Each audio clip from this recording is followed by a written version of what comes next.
All right, so now let's talk about how to prioritize your seemingly impossible workload and focus on the few things that will drive the best returns for you and your customers while not wasting time reinventing the wheel or chasing projects that aren't relevant. If you're new to the organization, this will cut your learning curve by more than 75%. You'll immediately be able to see gaps in your organization that would have taken months to identify before. And if your company has just started to grow, this process will identify the areas that aren't going to scale with that growth. Now, eventually, you might find them on your own, but you'll find them because they've broken down and had a negative impact on customers. As a leader over customer success, your responsibilities are almost endless, and it's easy to become overwhelmed with the tactical day-to-day that consumes your life. It's really hard to know if you're focusing on all the things that need to be focused on, and new fires keep popping up, surprising everyone. Once you put one out, another one flares up. Does it seem like you end every day with more work than when you started? And are you finding that many of your priorities are getting swallowed up by the daily grind, and it's hard enough to solve the day-to-day issues, let alone implement plans for the future? Do you keep running into roadblocks? Everyone wants to help, but there just seems to be one complication after another, and it's almost impossible to get something implemented. This happens for a specific reason that we're going to talk about in this video. I'm going to show you how you can get past that. Now, as you probably know, there's no place to go for a checklist of things to do that are customized specifically for your company. And you spend a lot of time developing solutions without ever knowing if they're complete or if there's a better way. The struggle to organize this amount of complexity is real. I've seen it over and over again. The good news is there is a better way. I'm going to show you a few critical steps that you need to do to be successful that come from working with dozens of leaders in your situation. Now, you can do this work on your own, and we'll talk about that in a minute. Or you can cut the time to effectiveness by several months by following a process called the Predictive Customer Behavior Index. I'm going to show you how you can get off that hamster wheel. But first, a quick introduction to me. This video isn't about me, but you should probably know who I am. My name is Dan Hazing, and I've been in process management for over 20 years, implementing Six Sigma process improvement projects and managing large international contact centers. I then moved into SaaS software and spent a fair amount of time managing products, implementing them globally, as well as developing customer success operations for large and small companies. I kept seeing a real gap in the marketplace around customer success, and the size of the company didn't seem to matter. I developed the Predictive Customer Behavior Index to measure and improve a company's ability to proactively service their customers, specifically tailored to the size and growth trajectory of the company. The process has proven to be incredibly effective for new leaders that need to get up to speed fast on what's really happening in their organization and develop a plan to close the gaps. It's also a huge help to existing leaders whose companies started to scale their operation. If you need hard customer data, keep listening to this video because I'm going to show you how to identify, prioritize, and close those gaps. Now, rather than me just telling you about the process, let me share a quick story about Kayla and the CEO. If you're looking to do this yourself, do me a favor. When I show metrics in the story, pause the video and write down which ones you produced today. We'll come back to that at the end. This will help you identify how much work there is to do and who should be doing the work. Now, Kayla was the head of customer success at a SaaS B2B company I recently worked with. Now, she was great with customers. She knew her business and she knew customer success, but she wasn't a process expert and she didn't recognize it when her company had outgrown the way they managed customer success. Now, their CEO invested aggressively in sales and marketing, and this is pretty common. They invested in lead generation and sales process. They did keyword buys. They purchased a platform to manage their different channel campaigns. They hired a consultant to streamline the sales process. They even hired a Salesforce analyst to identify where leads were dropping out of the sales funnel. All this investment in infrastructure and data for the sales team started to pay off, and business was booming. Okay, quick side note. Many leaders in customer success think their CEO and CFO's job is to reduce costs and save money. How many times have we all heard it? It's not in the budget, right? So most customer success leaders are afraid to approach their senior leaders with anything that costs money. Now, the truth is, as evidenced by all the spending I just listed, the CEO's job is not to save money. It's actually to spend money. They just need to get a return for the money they spent. If they say no to something, it's because they don't understand the return they'll get for the money they spent. It's your job to measure and improve the return from your department as quickly and as efficiently as you can. Keep in mind, returns aren't always monetary, but you're spending money today. A common misconception when people are brought into a new role is that they need to do this all on their own. It is not your job to do this all on your own. So often new people look at getting help as a weakness.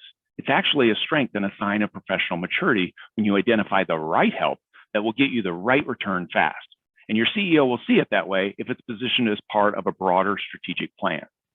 Now, sales in this example isn't doing it all by themselves, and it's probably the same in your company today.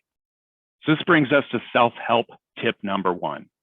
Your job is not to save money. Your job is to get a return on the money that you spend. And there's no better time to do this when you're new to the company or there's been a major change at your organization.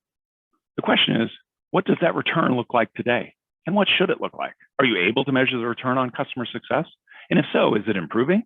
If the answer is, I don't really know, or any combination of words that mean, I don't really know, then this is a very good place to focus. All right, now back to our story. So where was customer success in all of this? The CEO just invested a boatload of money in sales and the company was growing. They were seeing a return. Kayla and her team were still focused on solving customer problems, one customer at a time. Now they were good at it, but they couldn't show this to the rest of the company because they didn't have credible metrics.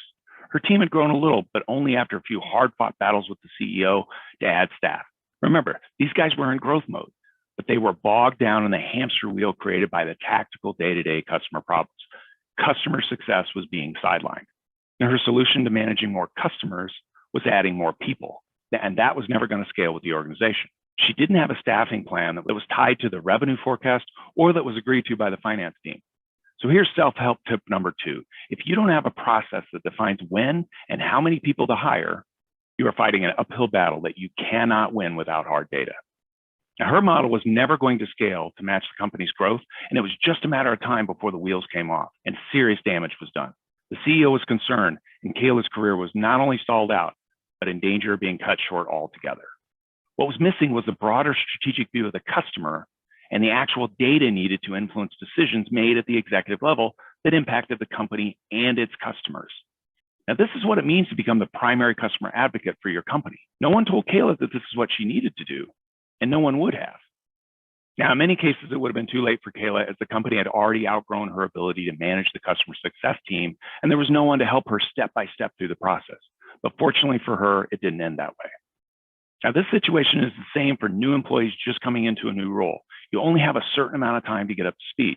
So as you look at the results, compare them to the data you're able to share today. You might be in the same situation as Kayla and just not know it. Now, in Kayla's case, we reviewed the organization using the Predictive Customer Behavior Index and identified a comprehensive list of gaps the organization was facing based on their new size. And this is true for all sizes of companies, by the way. Now, this is an important exercise that I'd like you to think about. Put yourself in Kayla's position as I talk about her results. Can you present this data to your company today? And if so, is your company confident in the data? And have you seen them take actions on it? Now, during the first quarter, Kayla was able to articulate specific customer risks to revenue backed up by hard data. This wasn't someone's opinion from some general feedback that they had gotten the other day. These were facts, and she had a list of customers under each risk type to back them up. The actions she took set records at the company. Retained revenue was 97% for the quarter. CSAT spiked to 93%, and NPS for managed accounts was a plus 73, unheard of. She blew away the upsell goal and literally went from worst to first in employee engagement.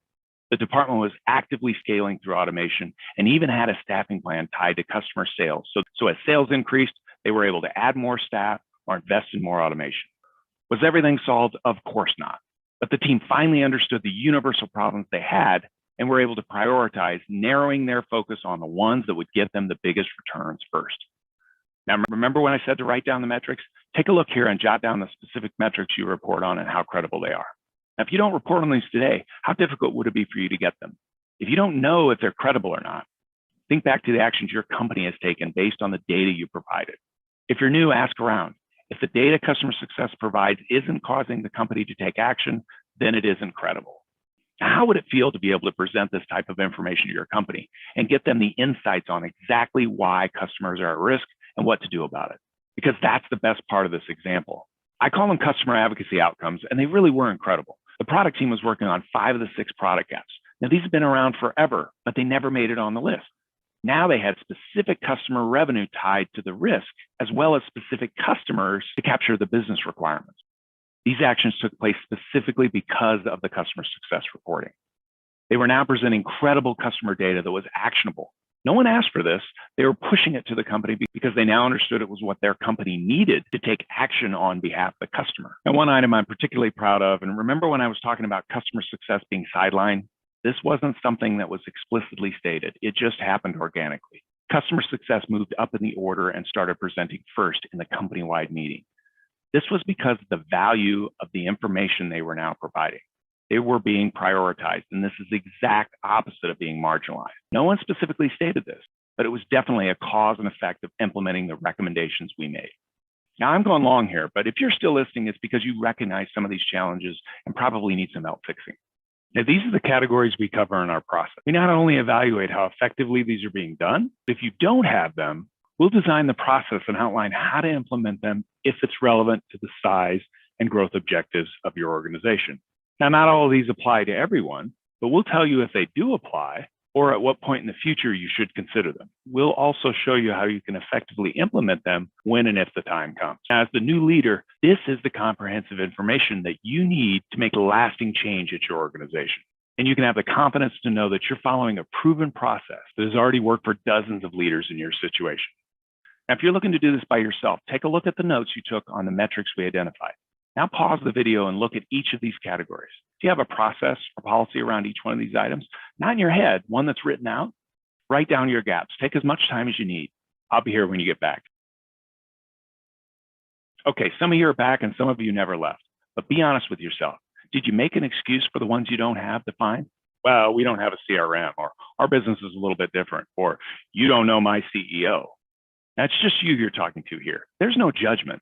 But if you made one or more of those excuses, you owe it to your company and your career to take a look at the Predictive Customer Behavior Index, because chances are that same excuse will become a roadblock at your company, and you might need an outside perspective to change it. Here's self-help tip number 3. Identify your own gaps and write down your excuses. Then play the game of what if. What if you had to do it anyway? How would you account for or eliminate that excuse? Get creative and have fun. You can also use this list as a checklist and develop some of the policy or standards for each one you think is relevant. In the case of the Predictive Customer Behavior Index, I have over 200 questions that I asked across several different levels of the organization and compare them to over 150 written standards that are indexed specifically for the size and growth trajectory of your company. We review dozens of documents, systems, and processes, and we evaluate your live data. This assessment literally goes from mission, vision, values, employee job descriptions to customer life cycles, all the way through your technology. It's very comprehensive and it's fast. In about 3 weeks, you'll have your entire customer success process mapped and a clear understanding of the universe of problems that you're facing. Only then can you know which ones to prioritize. In the description is a link that will describe the process in more detail if you need it. Now, what you get from this assessment is a complete list of gaps, perfect for new employees who don't know exactly how things are done.